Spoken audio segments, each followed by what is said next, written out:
Eu saúdo os irmãos em nome de Jesus. Chegamos à nossa segunda noite, irmãos, na nossa conferência. Queremos dizer da satisfação que tivemos ontem de estar com os irmãos e também hoje. Tivemos um dia agradável na presença do pastor Valdir e alguns outros irmãos, quando estivemos trocando ideias, falando a respeito da palavra de Deus e da situação da igreja, como tem andado. E tenho certeza que até domingo estarei aqui em boas mãos e falando da palavra do Senhor. Nessa noite nós vamos falar sobre o segundo sola da reforma, que é Solus Christus. E vamos fazer uma leitura inicial que dignifique o Senhor Jesus Cristo. Nós não estamos fazendo exposição de textos, mas estamos fazendo palestras nessa conferência. E vamos ler os capítulos 1 e 2 do livro de Hebreus, da carta aos Hebreus, que são capítulos maravilhosos que dignificam o Senhor Jesus Cristo, como nós faremos também na palestra. Hebreus capítulos 1 e 2, vamos fazer uma leitura dinâmica, que são dois textos longos, mas que engrandecem o Senhor Jesus Cristo de forma espetacular. Hebreus capítulos 1 e 2, diz assim a palavra de Deus: havendo Deus outrora falado muitas vezes e de muitas maneiras aos pais pelos profetas, nestes últimos dias nos falou pelo Filho, a quem constituiu herdeiro de todas as coisas, pelo qual fez também o universo. Ele é o resplendor da glória e a expressão exata do seu ser, sustentando todas as coisas pela palavra do seu poder. Depois de ter feito a purificação dos pecados, assentou-se à direita da majestade nas alturas, tendo se tornado tão superior aos anjos, quanto herdou mais excelente nome do que eles. Pois a qual dos anjos disse jamais: tu és meu filho, eu hoje te gerei? E outra: eu lhe serei pai, e ele me será filho. E novamente, ao introduzir o primogênito no mundo, diz: e todos os anjos de Deus o adorem. Ainda, quanto aos anjos, diz: aquele que a seus anjos faz ventos e a seus ministros labaredas de fogo. Mas acerca do filho: o teu trono, ó Deus, é para todos sempre, e cetro de equidade é o cetro do seu reino. Amaste a justiça e odiaste a iniquidade. Por isso Deus, o teu Deus, te ungiu com óleo de alegria, como a nenhum dos teus companheiros. Ainda, no princípio, Senhor, lançaste os fundamentos da terra, e os céus são obra das tuas mãos. Eles perecerão, tu, porém, permaneces. Sim, todos eles envelhecerão qual veste. Também qual manto os enrolarás, e como vestes serão igualmente mudados. Tu, porém, és o mesmo, e os teus anos jamais terão fim. Ora, a qual dos anjos disse jamais: assenta-te à minha direita, até que eu ponha os teus inimigos por estrado dos teus pés? Não são todos eles espíritos ministradores, enviados para serviço a favor dos que hão de herdar a salvação? Por esta razão importa que nos apeguemos com mais firmeza às verdades ouvidas, para que delas jamais nos desviemos. Se, pois, se tornou firme a palavra falada por meio de anjos, e toda transgressão ou desobediência recebeu justo castigo, como escaparemos nós, se negligenciarmos tão grande salvação, a qual, tendo sido anunciada inicialmente pelo Senhor, foi-nos depois confirmada pelos que a ouviram, dando Deus testemunho juntamente com eles, por sinais, prodígios e vários milagres, e por distribuições do Espírito Santo segundo a sua vontade. Pois não foi a anjos que sujeitou o mundo, que há de vir, sobre o qual estamos falando. Antes alguém, em certo lugar, deu pleno testemunho, dizendo: que é o homem que dele te lembres, ou o filho do homem que o visites? Fizeste-o por um pouco menor que os anjos, de glória e de honra o coroaste, e o constituíste sobre as obras das tuas mãos. Todas as coisas sujeitaste debaixo dos seus pés. Ora, desde que ele sujeitou todas as coisas, nada deixou fora do seu domínio. Agora, porém, ainda não vemos todas as coisas a ele sujeitas. Vemos, todavia, aquele que, por um pouco, tendo sido feito menor que os anjos, Jesus, por causa do sofrimento da morte, foi coroado de glória e de honra, para que, pela graça de Deus, provasse a morte por todo homem. Porque convinha que aquele cuja causa e por quem todas as coisas existem, conduzindo muitos filhos à glória, aperfeiçoasse por meio de sofrimentos o autor da salvação deles. Pois tanto que santifica, como os que são santificados, todos vêm de um só. Por isso é que ele não se envergonha de lhes chamar irmãos, dizendo: a meus irmãos declararei teu nome. cantar-te-ei louvores no meio da congregação. E outra vez, eu porei nele a minha confiança, e ainda, eis aqui estou, e os filhos que Deus me deu. Visto, pois, que os filhos têm participação comum de carne e sangue, destes também ele igualmente participou, para que por sua morte destruísse aquele que tem o poder da morte, a saber, o diabo, e livrasse todos que, pelo pavor da morte, estavam sujeitos à escravidão por toda a vida. Pois ele, evidentemente, não socorre anjos, mas socorre a descendência de Abraão. Por isso mesmo, convinha que em todas as coisas se tornasse semelhante aos irmãos, para ser misericordioso e fiel sumo sacerdote das coisas referentes a Deus, e para fazer propiciação pelos pecados do povo. Pois daquilo que ele mesmo sofreu, tendo sido tentado, é poderoso para socorrer os que são tentados. Amém. Oremos, irmãos. Nosso Deus, nesta hora, Senhor, em que vamos pregar a tua santa palavra, pedimos, Senhor, a tua mercê. Pedimos que tu te dignes, ó Deus, de exaltar Jesus aqui, neste meio dos irmãos, neste ambiente onde tua palavra será exposta. Pedimos que o teu Santo Espírito se digne de aplicar a palavra nos corações dos ouvintes, porque nós cremos, ó Deus, que se o Espírito não atuar, nada será eficaz, tudo se perderá. Por isso, ó Deus, não confiamos em nós, confiamos no Santo Espírito do Senhor, que honra a palavra, que veio para dar testemunho de Cristo, que veio para alumiar Cristo. Portanto, Senhor, que nesta noite Jesus Cristo seja exaltado, que a tua palavra seja honrada. Nós oramos em nome de Jesus. Amém. Somente Cristo. Quando os reformadores surgiram dentro da igreja romana, acordados que foram pelas Escrituras, eles ficaram, irmãos, estupefatos com o que estava vendo, com o que estava havendo e com o que viram. Eles observaram que a igreja romana havia dado um outro conceito à palavra santo, de santos, de crentes.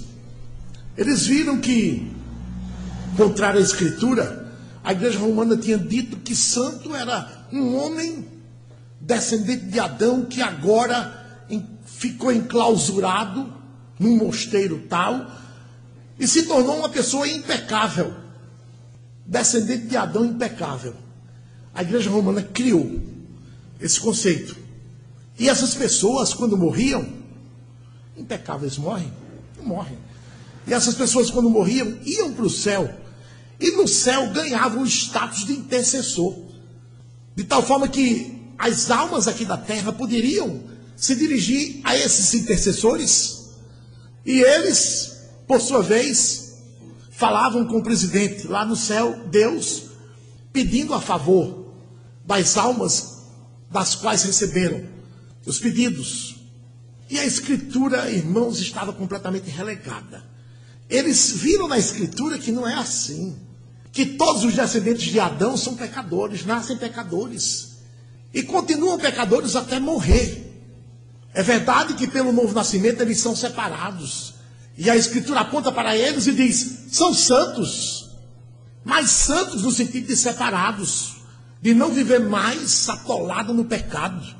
Vivendo aquela vida chafurdada na lama do pecado, tendo prazer.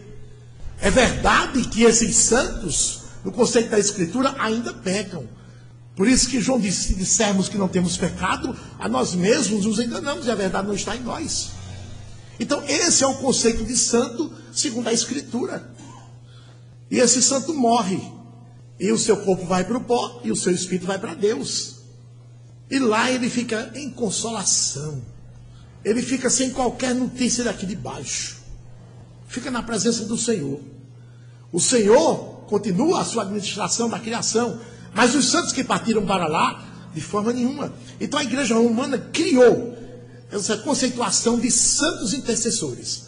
Pessoas que se tornaram impecáveis, não pecam de forma nenhuma, morrem, vão para o céu, ganham o status de intercessor e ficam lá, junto de Cristo, também intercedendo junto a Deus pelos pecadores. E até hoje esse conceito permanece. Todos os anos centenas de pessoas são santificadas. Começa com aquele processo todo de beatificação e terminam na condição de santos, nesse conceito de impecáveis. E os reformadores disseram, está tudo errado. Isso é mentira, isso não existe na Bíblia. Tudo errado. E a outra coisa que eles notaram foi a respeito de Maria. A igreja romana elevou Maria à condição de corredentora. Ela tinha tanto poder de salvar quanto o próprio Cristo. E foi aí que surgiu aquele silogismo: Maria é mãe de Jesus. Jesus é Deus. Então Maria é a mãe de Deus. Então Maria foi elevada ao status de corredentora. E até hoje, essa fantasia domina as massas de forma generalizada. E foi nesse ponto que os reformadores disseram: não, está tudo errado. Somente Cristo está à direita do Pai, somente Ele intercede pelos pecadores. E somente Cristo é aquele que pode mediar a relação entre Deus e os pecadores. Conta-se que um homem muito rico deu uma grande festa e convidou muitas pessoas. Todos os nobres da cidade foram convidados. E ele tinha uma grande surpresa nessa festa. E à medida que os convivas iam chegando, iam se deslumbrando com o glamour do ambiente. A partir da recepção dos recepcionistas, pessoas elegantes, finas na recepção. E quando os convivas iam chegando, elas iam sendo conduzidas às suas mesas, já por outros recepcionadores. E quando elas chegavam nas suas mesas, as mesas estavam ricamente, gloriosamente adornadas. As luzes eram luzes fantásticas que estavam iluminando aquele ambiente. A orquestra tocava uma música maravilhosíssima. O ambiente era daquele ambiente que você chega e não quer mais sair, de tão agradável que estava. E os garçons servindo o antepasto, comidas finíssimas, tudo do bom e do melhor. O vinho, safra de 300 anos atrás. As pessoas estavam deslumbradas.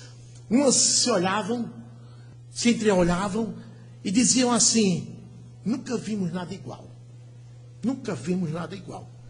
Nem nunca haveremos de ver nada igual. Não sabiam elas que o dono da festa tinha separado uma surpresa para aquelas pessoas. De tal forma que lá pelas tantas da festa, a orquestra parou, outras luzes foram acesas no ambiente, de tal forma que as pessoas iam ficando boquiabertas, a maioria já estava com o queixo caído. Depois, a orquestra começou a tocar, os tambores começaram a rufar, e algumas cortinas começaram a se abrir. E à medida que se abriam, aqueles holofotes da ribalta iluminavam aquele local específico. E quando as cortinas se abriram, veio um séquito de pessoas de um lado e de outro, homens e mulheres finamente trajados. E quando todos saíram e se postaram na frente da plataforma, então lá vem alguém muito glorioso. Era o filho daquele homem muito rico, que havia vindo de uma terra distante, e ele queria apresentá-lo à sociedade. As pessoas sabiam da existência desse filho, mas não sabiam que ele tinha chegado. E aquele homem deu essa festa exatamente para exibir o seu filho. E essa segunda parte da festa foi tão glamourosa, tão espetacular, que as pessoas simplesmente calaram. Elas perderam literalmente a fala, de tanta glória que conseguiram ver. E eu digo aos irmãos o seguinte: assim também se deu com a vinda de Cristo ao mundo, com a encarnação do Verbo. As Escrituras afirmam que a sobreexcelente glória de Cristo suplantou a glória de todos os que vieram antes.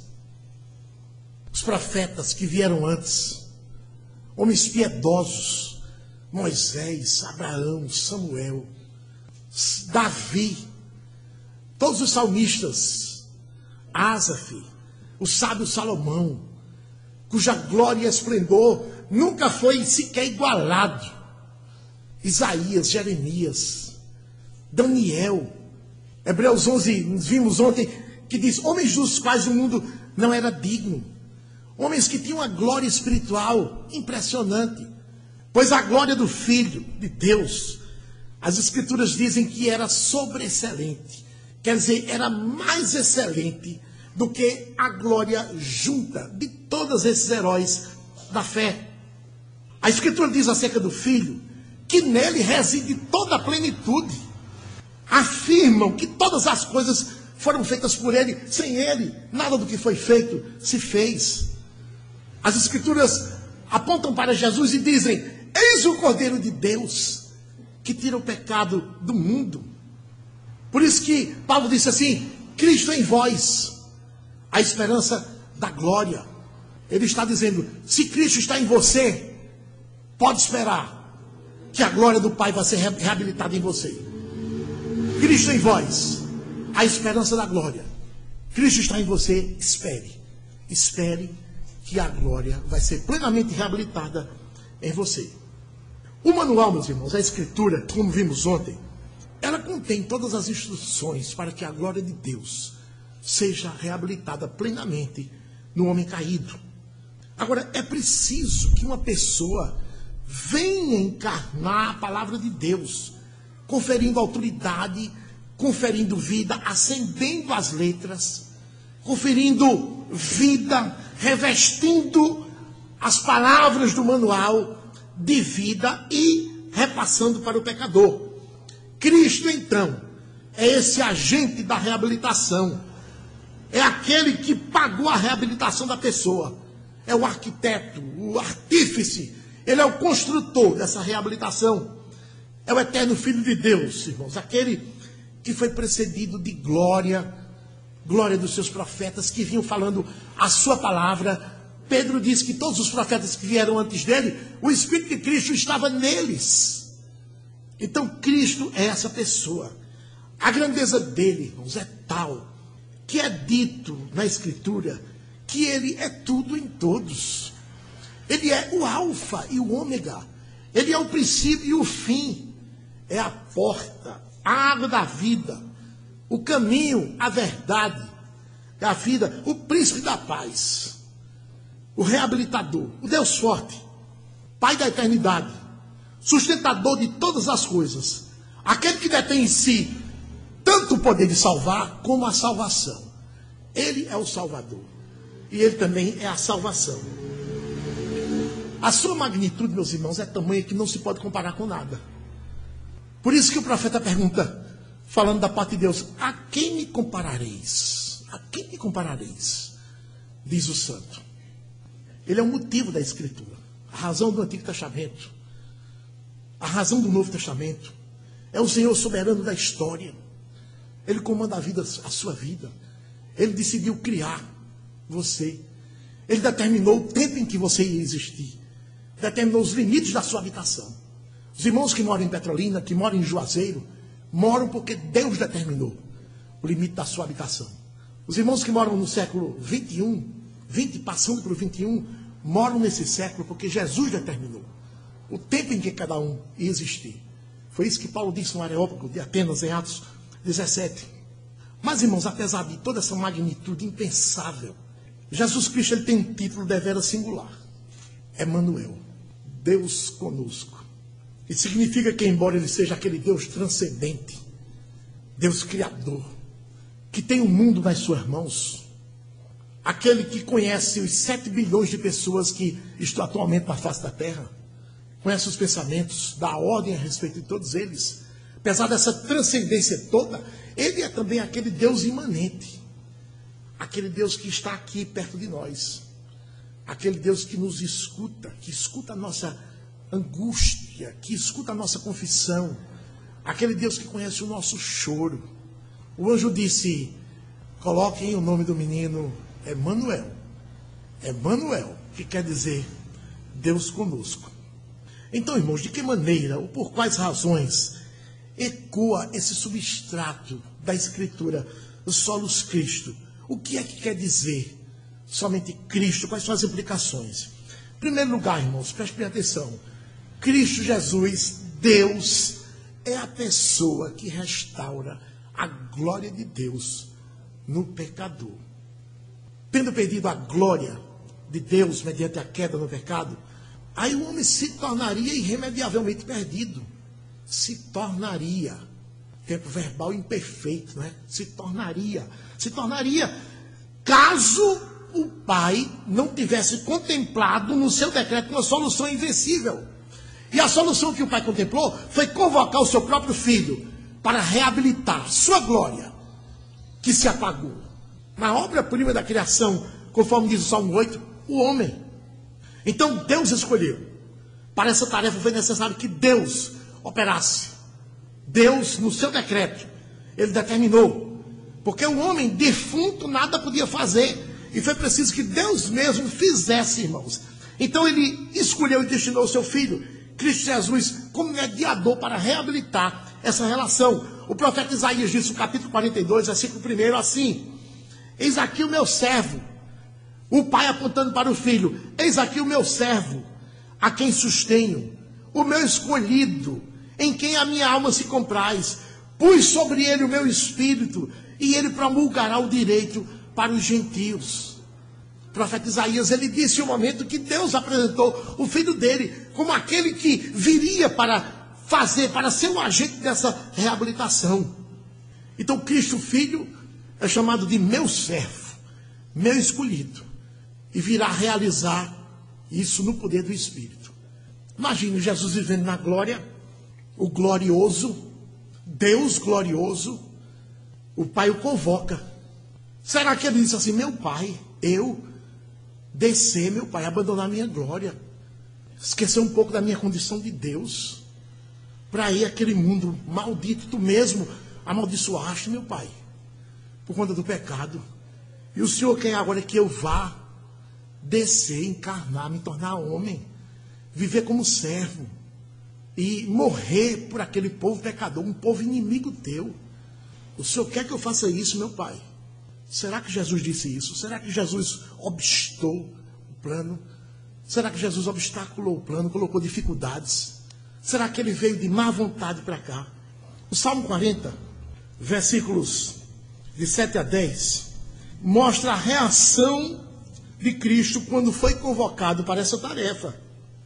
Salmo 40, versículos 7 a 10, o salmista diz que Jesus se expressou dessa forma: então eu disse, na hora que foi convocado: eis aqui estou, no rolo do livro está escrito a meu respeito, agrada-me fazer a tua vontade, ó Deus meu, dentro do meu coração está a tua lei, proclamei as boas novas de justiça na grande congregação, jamais cerrei os lábios, tu o sabes, Senhor, não ocultei no coração a tua justiça, proclamei a tua fidelidade e a tua salvação, não escondi da grande congregação a tua graça e a tua verdade. Mas essa palavra do versículo 9, essa expressão do versículo 9, versículo 8, agrada-me fazer a tua vontade, significa, irmãos, que ele se apresentou de bom grado. Ele abandonou a sua glória, deixou uma condição, 1 milhão, para ir com uma condição negativa, podemos dizer assim, de bom grado, de boa vontade, com alegria. Meu Pai, o Senhor está me convocando, eu vou de bom grado, e vou obedecer, e vou fazer o que o Senhor quer. Eu vou resgatar aquele povo, vou pagar por aquele povo. Pode esperar. Então, irmãos, Cristo, o restaurador da glória, ele se apresentou de bom grado. E ele veio e precisa cumprir aquele papel tríplice que todos sabemos: profeta, sacerdote e rei. Por que profeta, irmãos? Porque ele precisa anunciar o desígnio de Deus. Profeta é aquele que ouve do Pai, ouve de Deus e diz aos homens. Então Cristo, como profeta, precisa anunciar o desígnio de Deus, revelar o propósito de Deus. Então isso é a missão dele como profeta. E por que sacerdote? Sacerdote é aquele que faz o trabalho inverso, ouve do homem e conta a Deus. Ele, como sacerdote, intermediou a relação do pecador com Deus. E também se ofereceu como sacrifício. Os sacerdotes do Antigo Testamento, eles intermediavam a relação dos pecadores israelenses com Deus, e eles ofereciam o sacrifício que era um cordeiro. Mas no caso de Cristo, além de ser sacerdote, ele foi também o sacrifício. Com esse sacrifício, a Bíblia diz que ele pagou por nós. E eu já ouvi um pregador dizer que ele pagou a nossa conta, ele nos redimiu, nos resgatou, como uma empresa chega na Bolsa de Valores e resgata os títulos, redime os títulos. E esse pregador disse que Jesus pagou ao diabo, porque a dívida era com o diabo. Que coisa, né, irmãos? Hebreus capítulo 10, versículo 14, diz a quem foi que Jesus pagou. Hebreus 10, 14. Porque com uma única oferta aperfeiçoou para sempre quantos estão sendo santificados. Essa palavra oferta significa pagamento, irmãos. Porque com um único pagamento aperfeiçoou para sempre quantos estão sendo santificados. Eu pergunto, vamos raciocinar um pouco, irmãos.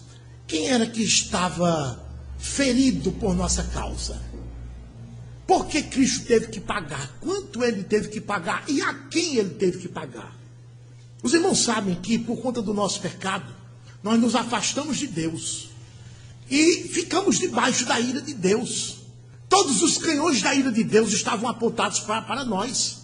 E Deus os disparou. Deus disparou os canhões da sua ira contra nós. E Cristo, irmão, se interpôs como um anteparo. Nós atrás. E ele ficou na frente e ele suportou sobre si a ira do Pai. Ele pagou ao Pai por nós. Pagou como? Com a sua própria vida. Esse foi o custo. Pagou a quem? Pagou ao Pai. Quanto? Com a sua própria vida. Para resgatar quem? O povo. Um povo específico. Então, eu que estou atrás de Cristo, nada devo ao Pai. Você que está atrás de Cristo, nada deve ao Pai. Você está quites com Deus. Cristo, ele quitou plenamente a sua dívida. Eu digo, meus irmãos, os pecados que nós cometemos foram pagos. Os que nós cometemos hoje já foram pagos. Os que nós vamos cometer amanhã, até o dia da nossa morte, já estão pagos. Já estão pagos. Cristo suportou a ira do Pai sobre ele, que estava destinada a mim. Ele foi o sacerdote e se ofereceu como sacrifício. E por que rei? Rei porque ele é o rei de um reino. É um reino espiritual. E os súditos desse reino necessariamente são governados pelo rei. A relação é espiritual. Você faz parte do reino de Deus, que é um reino espiritual.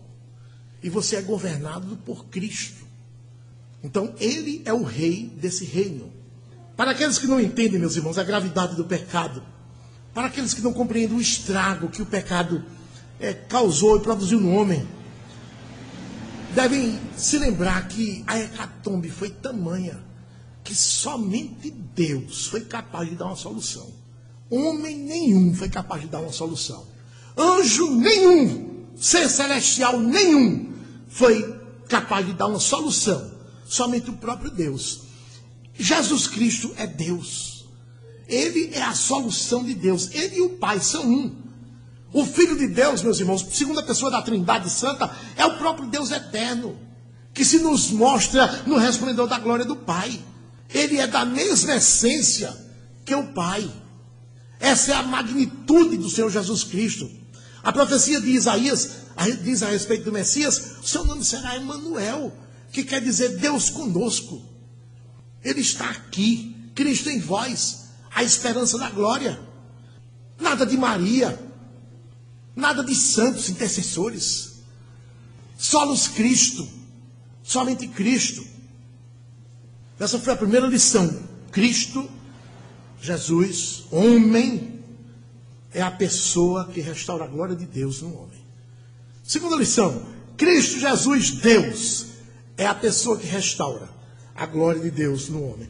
Irmãos, para que essa obra de reabilitação fosse feita, Cristo teria que se encarnar. Cristo Jesus, homem.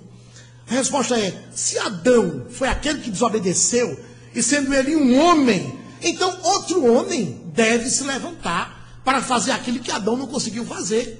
Porque o pacto de Deus foi com um homem. Esse homem falhou, então outro homem precisa se levantar. A lei é essa. Agora eu pergunto, quem? Quem pode se levantar?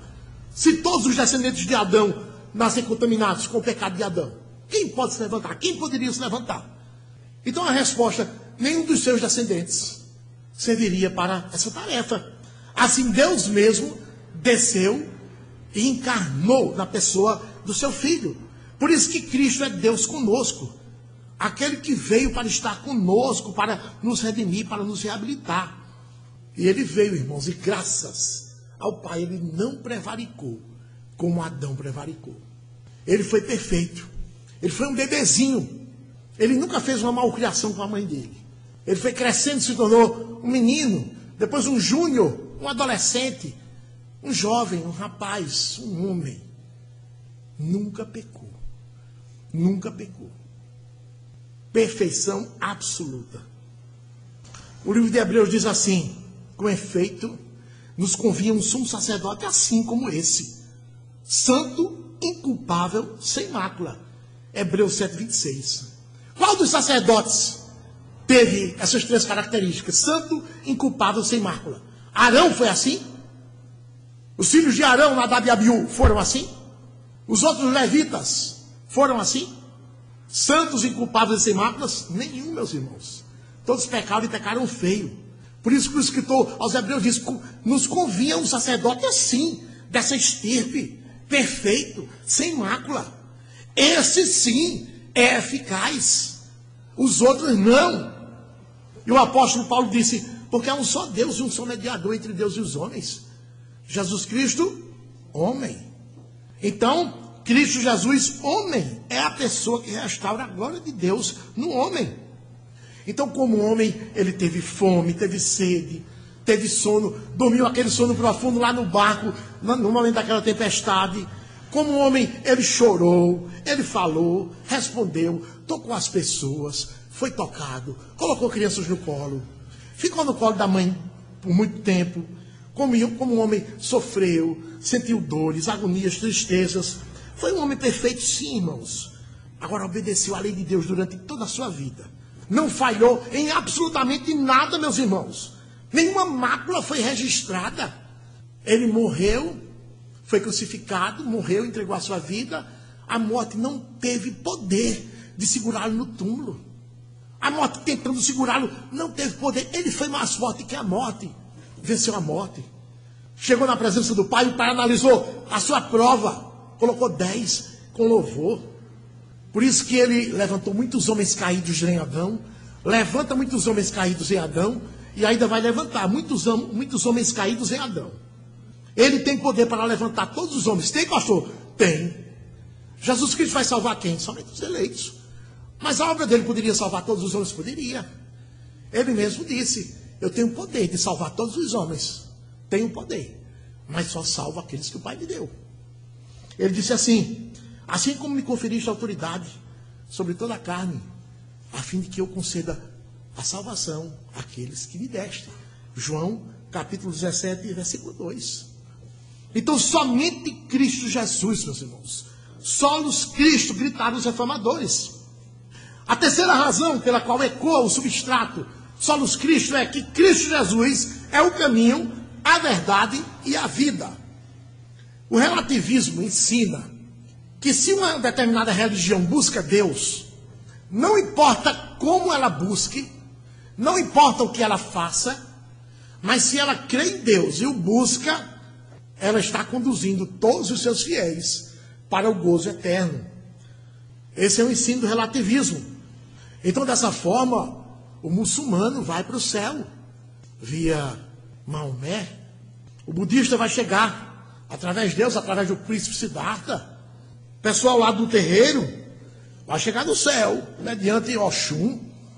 O relativismo ensina isso. Os adeptos chineses do confucionismo vão chegar na eternidade de glória mediante Confúcio. Os adeptos do espiritismo vão chegar a Deus. Se procuram Deus, vão chegar. Mesmo por esse caminho das boas obras, a prática da caridade, vão chegar assim. O relativismo, então, ensina o trem da alegria. Buscou Deus, vai chegar. Mas isso, irmãos, é tudo grosseira ignorância acerca de quem de fato é o Filho de Deus. Homens destituídos de fé não conseguem crer que Jesus é Deus. Nem por conta das suas palavras incomparáveis, nem por conta dos seus atos portentosos. Isso parece que lhes está oculto, irmãos. Eles não conseguem ver a extraordinariedade de Jesus Cristo naquilo que ele falou e principalmente naquilo que ele fez.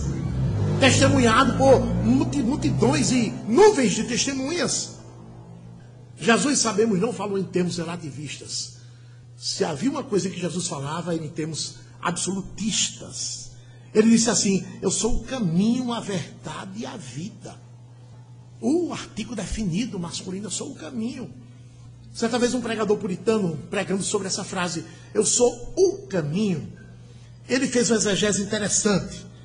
Ele disse: Jesus não é um caminho dentre vários, mas ele é o caminho. E essa frase, o caminho, significa a rota de escape para quem está cercado.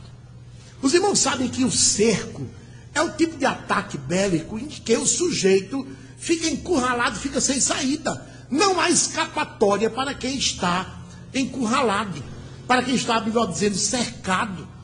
Nós lemos nos Salmos, às vezes, que Davi se achou cercado, ele disse: é o fim, mas eu clamei ao Senhor e o Senhor me livrou.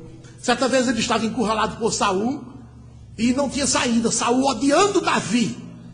E ele ia lançar as mãos sobre Davi, estava na iminência. E Davi ali ajoelhado: Senhor, eu estou encurralado, eu estou cercado. Não há escapatória para mim. Ou tu me livres, Senhor, ou eu serei entregue na mão desse injusto que injustamente quer me fazer mal. Quando Davi orava, chega um cavaleiro de Saul. Os filisteus deram contra o sul de Israel. Saul deu meia volta, irmãos, e foi embora. Acabou o cerco. Por isso que Davi escapou. Mas quem está cercado não tem escapatória, não. Não tem escapatória. Só se o sujeito tivesse asas, o que não é um caso. Ou se tivesse unhas tais que ele pudesse escavar rapidamente a terra como um tatu e escapar pelo subterrâneo. O que também não é um caso. Então, se alguém está cercado, pode fazer a contagem regressiva para a derrocada final. Porque nada será capaz de libertar. E o pastor puritano disse: Jesus é o caminho nesse sentido. Nesse sentido. Não há escapatória, outra escapatória. Ou você vai por Jesus, ou você vai para a danação eterna. Então o homem caído, irmão, está cercado. E Jesus é o caminho. É a única rota de escape. Por isso que quem não estiver em Cristo Jesus está parado, estático, não vai para lugar algum. Por isso que os demais caminhos, eles não são anunciados, que são anunciados além de Jesus, eles não são capazes de levar os seus fiéis a 1 metro de distância à frente. Os seus fiéis estão parados, com a boca escancarada, cheia de dentes, esperando a morte chegar. E vão para a danação eterna. Porque ouvidam Cristo. Por isso que a Escritura diz: olha, há caminhos que ao homem parecem direitos, mas no final dá em destruição e morte. Provérbios 14, 12. Esses outros caminhos são caminhos criados pelos homens, são validados pelos homens, são avalizados pelos homens. Mas Cristo Jesus é o caminho criado por Deus. É o caminho validado por Deus, avalizado por Deus, é infalível. Jesus é o caminho de Deus. Os demais são caminhos dos homens. Por isso que é dito que os homens que não estão em Jesus, eles tropeçam em Jesus. Olhemos ao nosso redor, meus irmãos. É a maioria esmagadora. Cada um cuida da sua vida, de como ganhar dinheiro, de como cobiçar isso e aquilo. Ter e ser, ter e ser. Essa é a prioridade do homem. Eles estão enganados dessa forma, porque muitos intercessores foram apresentados a eles. Eles não creem em Cristo como intercessor único. É mais um. E aprenderam isso das suas religiões, dos seus párocos, nas suas igrejas aprenderam isso. Eles não querem nem falar em Cristo, mas eles têm as suas devoções. Ao acordar, no meio do expediente, final do expediente, eles adulteram, roubam, mas fazem as suas devoções. E eles têm certeza que aqueles intercessores vão ser úteis, eficazes, porque isso foi ensinado. Os irmãos têm uma noção do nosso trabalho que os crentes têm de desfazer essa situação, desfazer esse engano. É muito trabalho que nós temos, meus irmãos, muito trabalho.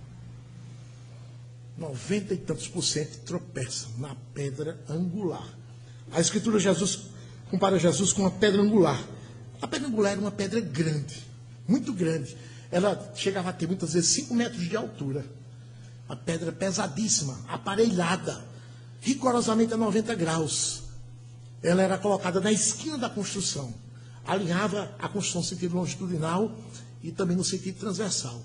Era a técnica que os construtores da época tinham para iniciar uma construção, era usando uma pedra angular. Hoje temos técnicas bem mais simples que não é necessário isso. Mas, irmãos, era uma pedra tão grande que era impossível alguém tropeçar numa pedra tão grande. Tropeçar na pedra angular.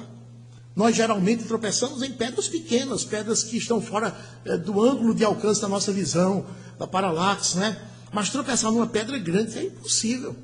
Não sei que o cego vá e tope, mas não é tropeçar, ele esbarrou contra a pedra. Tropeçar é no pé. Você tropeçar numa pedra grande não é possível. Pois é justamente nessa pedra que os homens têm tropeçado. Por isso que eles têm buscado outros caminhos, caminhos criados pela imaginação vã e pelos seus gurus, os chefes das suas religiões. A respeito dos homens que estão em Jesus, que já foram alcançados por Ele, e que estão nesse pleno processo de reabilitação da glória de Deus sobre si, a respeito deles está escrito assim, isso é maravilhoso. Eis que ponho em Sião uma pedra de tropeço e rocha de escândalo. Aquele que nela crê não será confundido. Romanos 9:33. Deus colocou em Sião uma pedra de tropeço e uma rocha de escândalo. E aquele que nela crê não será confundido. Que maravilha, meus irmãos. E ainda diz assim: bem-aventurado aquele que não achar em mim motivo de tropeço. Lucas 7:23. Jesus muitas vezes ensinou coisas duras, por exemplo, sobre o divórcio. Ele fala uma vez sobre o divórcio que os seus discípulos disseram: é duro demais, Senhor. É duro demais. Desse jeito não vale a pena casar. Outra feita, muitos que ouviram deram as costas e foram embora. E Jesus disse em João 6, vocês querem também? Aí Pedro disse, e aí vai para onde? Aqui olha, pode ser duro como for, mas as palavras de vida eterna eu reconheço que estão aqui. A palavra de Deus, meus irmãos, ela é contrária a tudo quanto nós pensamos. Nós só estamos na fé porque fomos buscados, resgatados de lá. De outro fato, não estaríamos aqui não, nenhum de nós. O Senhor foi nos buscar lá. E mesmo estando na fé, nós estamos lendo a Escritura. E muita coisa que nós lemos, irmãos, aquilo, nós criamos uma resistência instintiva contra aquele ensino. Não é fácil, não. Por isso que ele disse, bem-aventurado aquele que não achar em mim motivo de tropeço. Agora, as pessoas que não estão em Cristo, a Escritura diz assim, tropeçaram na pedra de tropeço.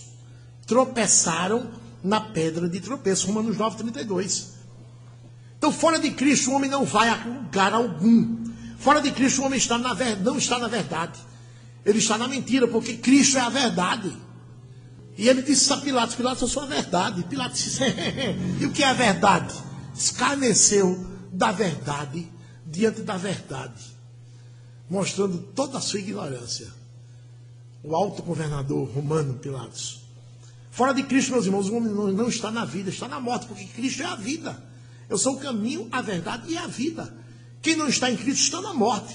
Quem não está em Cristo, quem não está na verdade, está na mentira. Porque somente em Cristo é o caminho, a verdade e a vida. Nada de Maria. Nada de santos intercessores. Nada de intermediários outros. Solos Cristo. Somente Cristo. A quarta razão, irmãos, do solos Cristo. Cristo Jesus é o juiz do dia final. Irmãos, se somente Cristo é a solução para resgatar a glória de Deus nos homens, isso significa que aqueles que não entraram por esse caminho, eles serão banidos eternamente de Deus. Não teve a glória de Deus restaurada, então não vai permanecer na presença de Deus quando da consumação de todas as coisas.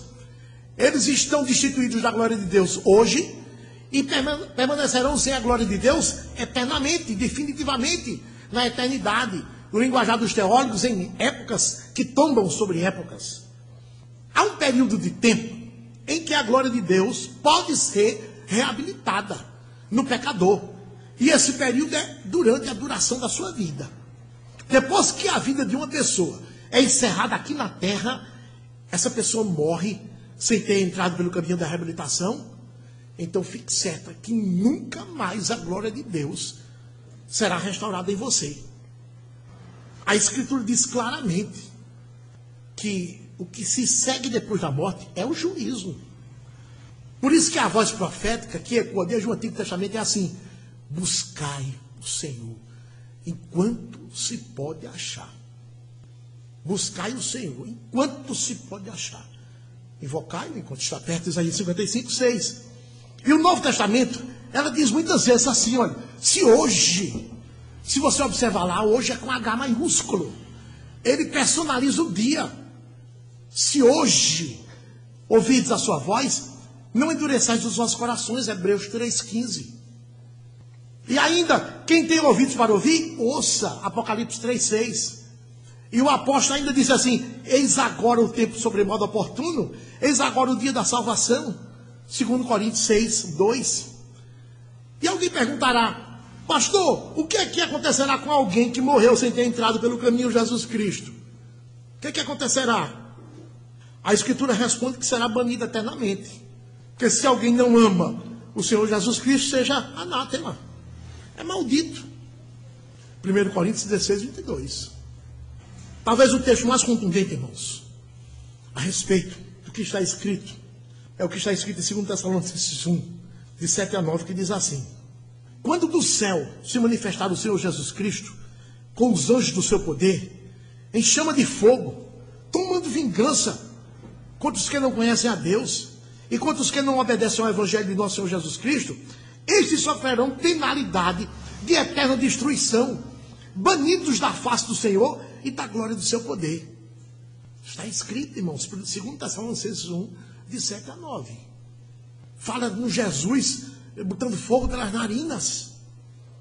Quando do céu se manifestar o Senhor Jesus Cristo, com os anjos do seu poder, em chama de fogo, tomando vingança contra os que não conhecem a Deus, contra os que não obedecem ao Evangelho do nosso Senhor Jesus Cristo, estes sofrerão penalidade de eterna destruição, banidos da face do Senhor e da glória do seu poder. Nunca mais terão a glória restituída sobre si.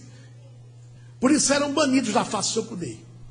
Jesus Cristo chegará tomando vinganças contra os tais. Linguagem dura, né, irmãos? Por isso que é loucura imperdoável não obedecer o Evangelho de Jesus Cristo, irmãos. Quem vive por si, morrerá por si. Pastor, eu não estou entendendo sua prédica, não.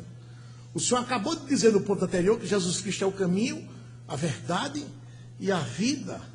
Como agora o senhor apresenta um Jesus que vem em chama de fogo, cheio de vingança, banindo as pessoas que não creram no Evangelho? Pastor, que coisa é essa, pastor? E eu digo, meu irmão, olha, Jesus é Salvador enquanto você estiver na vida aqui. Depois disso, você o encontrará na condição de juiz. Você vai bater de frente com o juiz. Fechou os olhos aqui, bate de frente com o juiz. A Escritura afirma que o Pai concedeu ao Filho todo o poder de julgar. A Escritura que afirma. E o Pai a ninguém julga, mas ao Filho confiou todo o julgamento. João 5:22. Então, naquele último dia, irmãos, acontecerão 3 coisas: a volta de Cristo, a ressurreição dos mortos e o juízo final. Aquele amoroso Salvador que os pregadores pregam nos 4 cantos da terra será o terrível juiz de amanhã. Essa é uma mudança drástica de funções. Mas eu quero dizer que ele não está interessado em que o homem seja condenado. Até porque o Senhor não tem prazer na morte do ímpio. Mas o seu prazer é que o ímpio se arrependa e se converta, como diz a palavra de Deus em Ezequiel 33:11. Meu prazer é esse. Mas caso isso não ocorra, então você está fadado à danação eterna. Está sim. E quem mais alertou os homens sobre a prisão eterna, sabe quem foi? Jesus. Ele falou sobre a prisão eterna mais do que qualquer profeta, mais do que qualquer apóstolo.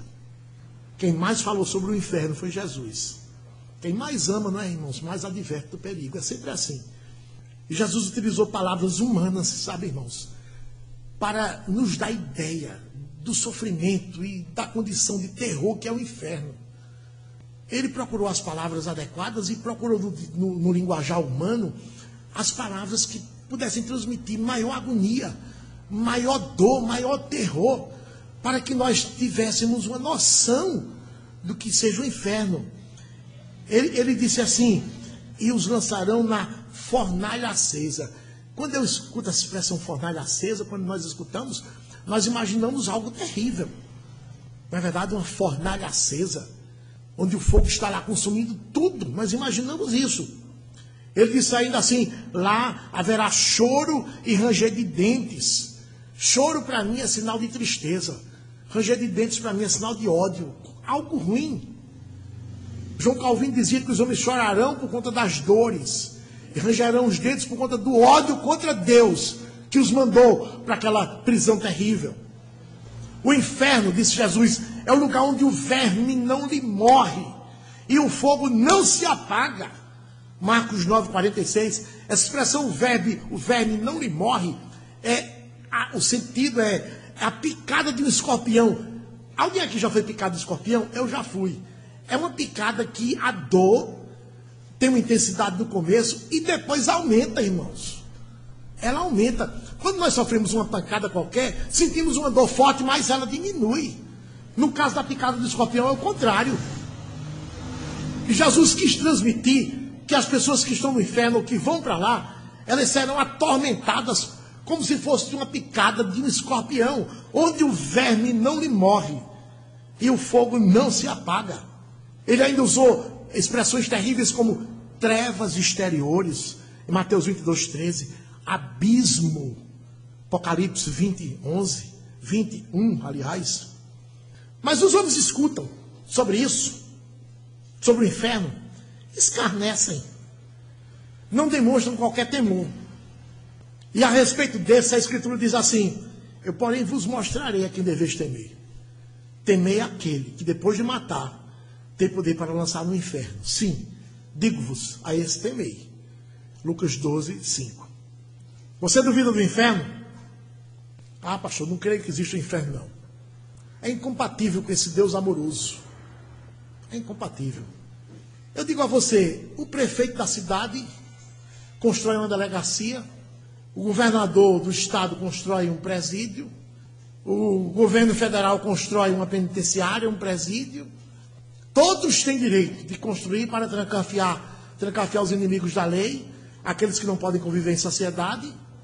E quando eles constroem presídios, e quanto mais presídios construírem, mais nós aplaudimos.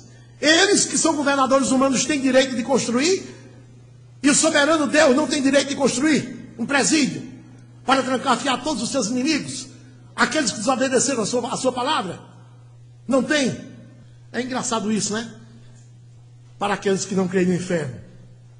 Irmãos, olha, Cristo Jesus vai se levantar no último dia e vai pronunciar a sentença de condenação sobre todos os seus inimigos, prendendo-os no inferno. E eu quero dizer aos irmãos o seguinte: o inferno, quem manda no inferno é Jesus. Quem construiu o inferno foi Jesus. Eu tenho as chaves do inferno, tenho as chaves da morte. Ele é soberano, ele governa sobre todas as coisas. Satanás será um mero preso no inferno. Ele não vai comandar no inferno, não vai ser o gerente do inferno, não. Ele vai ser um preso comum, com um macacão com o número aqui, como dos irmãos Metralha. Talvez 666. Ninguém deve se enganar, não, meus irmãos. Todos aqueles que não obedecem a Jesus e ao seu evangelho, a sua palavra, são seus inimigos declarados. Ele mesmo disse assim: vós sois meus amigos se fazeis o que eu vos mando. João 15:14. Em outras palavras, se vocês não fazem o que eu mando, vocês não são meus amigos. Vocês são meus inimigos. E os meus inimigos serão todos trancafiados na prisão que eu preparei. Se você não obedece ao evangelho, se você vive a sua vida pela sua conta aí, você é um candidato em potencial para o inferno, a prisão eterna. Seu tempo está se esvaindo. Seu tempo está indo embora. E eu digo, arrependa-se enquanto pode. O objetivo, irmãos, do evangelho, da obra de Cristo, não é livrar ninguém do inferno. O objetivo da obra de Cristo é reabilitar a glória do Pai no homem que foi perdida desde a criação, desde a queda, aliás. E aqueles que não tiverem essa glória reabilitada não poderão permanecer na presença do Senhor. Depois desse prazo, depois da consumação, esses serão banidos, afastados eternamente. Somente Cristo, meus irmãos, reabilita essa glória. Diga àquela pessoa que dorme com você na sua cama, que não crê em Cristo. Diga ao seu filho incrédulo, seu filho que está vivendo aí a vida que quer. Diga isso ao seu pai, à sua mãe, paizinho, mãezinha. Diga isso ao seu vozinho tão amado, mas que não crê em Cristo, que é um idólatra. Fora de Cristo ele vai para a danação. Diga isso mesmo. Abra a boca e diga isso. Somente Cristo reabilita essa glória. Eu quero concluir, meus irmãos, fazendo algumas aplicações. A primeira, olha, não seja ignorante a respeito da culpa, da gravidade e do alcance do pecado. O pecado foi tão terrível que produziu a queda. Matou o homem, amaldiçoou a criação geme, suporta angústias até agora, meus irmãos. Isso não é brincadeira, não menospreze o poder do pecado, não. Ele é tão grave que qualquer pecado é pecado capital. Aqueles pecados pequenos que nós achamos fazemos diferença, esse pecado é pequeno, esse é grande, qualquer pecado é pecado capital. Não faça diferenciação não quanto ao pecado. Se você tem uma boa visão do alcance da gravidade do pecado, se você não tem uma boa visão a respeito da gravidade do pecado, então saiba duas coisas. A primeira, que ele é tão grave que a sua punição é a danação eterna. Não há como penitenciá-lo.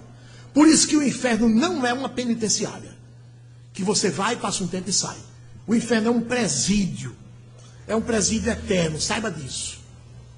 E a segunda coisa que você deve saber é que a única coisa que foi capaz de anular o efeito do pecado foi a obra de Cristo, em receber sobre si toda a ira do Pai. Pai Santo, que destinou a sua ira, disparou contra o pecador. E Cristo suportou sobre si. Esse é o único motivo pelo qual você não vai para a danação eterna. Você, pregador, diga isso, seus ouvintes, diga. Se você omitir, ó, Deus vai lhe ter na conta do falso profeta. Deus vai lhe ter na conta do mentiroso. Porque mentiroso não é somente aquele que omite a verdade, que mente, não, é aquele que omite a verdade também. Então, pregador, diga isso aos seus ouvintes, pregue sobre o inferno. Diga, olha, vai ter um momento em que você vai ter que ajustar contas com o juiz. Não omita isso. A segunda aplicação. Nenhum descendente de Adão é apto para salvar a si mesmo. Nem para salvar o seu próximo. Nenhum deles. Todos os descendentes de Adão nascem mortos, precisando serem vivificados. Nenhum homem pode levantar outro homem. Então só Deus pode levantar o homem caído. Na verdade, irmãos, morto nos seus delitos e pecados. Nós somos chamados dessa condição. Isso é uma obra exclusiva de Deus. Por outro lado, se um homem pecou diante de Deus, Adão, que foi o caso, então é preciso que um homem surja no cenário para obedecer a Deus. E quem é esse homem? Quem é esse homem? Se todos os descendentes de Adão nascem mortos, quem é? Então foi preciso que Deus adotasse uma solução do céu, encarnar-se e tornar-se homem. Então, o homem deve satisfação a Deus, mas o homem não pode pagar. Então, Deus encarnou, se tornou homem, obedeceu, e ele se tornou apto para pagar, para satisfazer essa dívida, para cumprir essa cláusula do contrato. E esse Deus homem se chama Jesus Cristo. Jesus Cristo, homem, é Deus encarnado, é o único caminho de escape para o pecador caído. Eu não sei se você fica agoniado com o seu parente que não está em Cristo, e Cristo não está nele. Não sei se você fica. Eu não sei se você considera o seu filhinho novinho um anjinho, não sei. Mas se você considera, deixe de considerar. Olhe, ore desesperadamente pelo seu filhinho, para que Deus lhe dê a salvação. Ele precisa muito mais da salvação do que de fraldas, do que de plano de saúde, do que de aulas de inglês, do que de escolinha de natação, de futebol. Ore desesperadamente pelos seus filhos. Clame a Deus de dia e de noite, até você ver Cristo formado nele. Como tinha o apóstolo essa preocupação com os irmãos da igreja de Gálatas. Ore pelos seus parentes que então estão sem Cristo. Ore, se eles morrerem, eles podem morrer hoje. Eles vão para o inferno inapelavelmente. Peça a Deus, clame. Diga a eles que hoje é o dia aceitável, hoje é o dia da salvação. Se hoje ouvides a sua voz, não endureçais. Talvez seu parente incrédulo esteja esperando que você fale de Jesus. E o Espírito aplica, se estiver no plano dele, soberano. Mas não deixe falar. Entre em agonia, não viva essa vida fútil, não. Essa vida cega do ponto de vista espiritual. Terceira, pastor, conselheiro, tome tenência, cautela, cuidado. Não enverede por soluções fora de Cristo. No aconselhamento, lá no seu gabinete, na orientação, na análise da vida de terceiros, no tratamento dos casos de consciência, que nós pastores tratamos diariamente. Não ouse enveredar por caminhos tortuosos, por mais atraentes que sejam. Não se afaste da fonte de todas as coisas que é Cristo.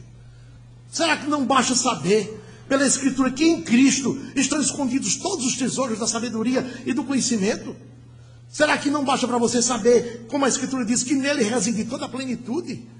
Se toda a plenitude está em Cristo, se nele estão todos os tesouros da sabedoria e do conhecimento, por que você vai atrás de outros recursos, pastor? Conselheiro, por quê? Não busque soluções em fontes menores.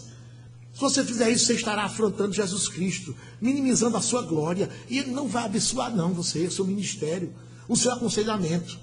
Não vai abençoar, ele não vai confirmar, ele não vai dar o aval. Pregador, acautele-se, não ceda à tentação de aliviar a exclusividade que a Escritura coloca na pessoa e na obra de Cristo. Entenda que o seu ministério deve estar baseado em solos Cristos. Somente Cristo, só Ele é a solução. Você foi vocacionado, chamado para anunciar isso. Você não foi pago por Deus para dizer outra coisa, não. É anunciar somente Cristo. Não permita que o politicamente correto ele impeça de dizer as verdades que os pecadores precisam ouvir, a fim de sair desses outros caminhos que não Cristo. Pessoas que nós conhecemos que estão no espiritismo, no catolicismo, nos terreiros, todos buscam Deus. Ah, eu busco Deus, seu Deus é o mesmo Deus. Mas os meios que vocês estão buscando estão errados, você precisa dizer isso. Se eles permanecerem nesses meios, eles serão eternamente banidos da face de Deus. Vão ficar fora da reabilitação da glória do Senhor. Vão perecer por falta de aviso da sua parte. Aí sabe o que é que vai acontecer? Deus vai pedir conta deles a você. Vou requerer da sua mão. Está escrito. Quarta, crente, pregador, evangelista, irmão, apresente Jesus como Salvador amoroso, mas também como terrível juiz do último dia. Não se esqueça de apresentar essa dupla função de Cristo, não. Paulo disse em Romanos 11:22 assim: considerai a bondade e a severidade de Deus. Considere as duas coisas. Não seja aquele pregador omisso, bonachão, não é Papai Noel, preocupado em pregar somente, em agradar somente aos ouvintes. Ele prega, olha, Jesus, ele te ama. Jesus é amor. Então, tá certo, ele me ama. Safado do jeito que eu sou, pecador do jeito que eu sou, se ele me ama, eu vou continuar do jeito que eu sou. Ele vai raciocinar assim. Pode crer.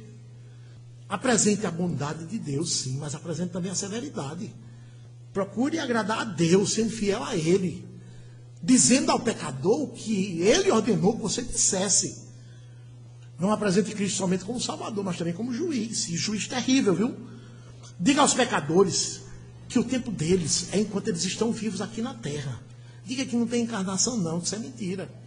O tempo deles é enquanto eles estão aqui na terra. E muitas vezes nem isso. Visitei uma pessoa, um parente, semana passada, que ele está vivo, mas ele não tem mais capacidade de absorver nada. Você pode transmitir qualquer ensino que ele não tem mais nenhuma capacidade de absorver. Está vivo, mas ele perdeu a oportunidade. Por isso que o profeta disse, olha, buscar o Senhor enquanto se pode achar. Enquanto se pode achar, pode ser enquanto você está vivo, mas enquanto você está lúcido também. Você pode perder a lucidez, continua vivo, mas perde a lucidez, perde a capacidade de absorção. Então diga isso aos pecadores. Busquem o Senhor enquanto vocês estão lúcidos. Jovem, busque o Senhor na sua mocidade. Diga isso, criança, busque o Senhor enquanto você é infante. Olha, depois da morte segue-se o juízo. E a morte, ela pode vir de duas maneiras. Ela pode vir depois de um processo de uma enfermidade longa, quando você já sabe que vai morrer, mas pode vir hoje ainda. Todo mundo aqui, ninguém espera morrer hoje, mas pode morrer. Vamos lembrar os homens incrédulos do juízo. Jesus já julgou o mundo antigo pelo dilúvio. Morreu todo mundo. Só se salvou Noé, seus 3 filhos, sua esposa e suas 3 noras, 8 pessoas. Morreram mulheres grávidas, morreram criancinhas de peito, criancinhas de colo, vovô, vovó, morreram todos. O dilúvio tragou a todos. Lembre ao povo que Deus julga. Lembre do juízo que ele impôs sobre Sodoma e Gomorra. Sobrou ninguém. Não sobrou ninguém. Até a mulher de Ló morreu. Lembre do juízo que ele impôs sobre Jerusalém. Joséfo disse que o sangue corria tanto nas ruas de Jerusalém que cobria o casco do cavalo em certos trechos. A matança foi terrível. Diga isso aos pecadores. Anuncie aos homens que a oportunidade deles vai cessar. Fale-lhes sobre os sofrimentos e terrores do inferno. A prisão de Deus. Não omita, viu? Não deixe de falar. Diga-lhes que quem construiu o inferno foi Deus. E que, além disso, ele tem as chaves do inferno e as chaves da morte. Diga-lhes que tem dos pecados, que nem dos pecadores que não tiverem a glória de Deus restaurada sobre si, irão para o inferno. Diga isso sem qualquer constrangimento. E diga mais assim, quando eu estiver dizendo isso, eu estou dizendo a verdade. E o meu Deus vai confirmar a minha palavra. E eu não tenho vergonha do Evangelho. E tudo quanto o Senhor me mandou dizer, eu digo. Não omita isso dos pecadores. Só Jesus Cristo, meus irmãos. Só os Cristo. Sem nenhum outro a salvação. Debaixo do céu não existe outro nome entre os homens que seja capaz de nos salvar. Atos 4, 12. Só os Cristo, irmãos. Só os Cristo. Vamos orar.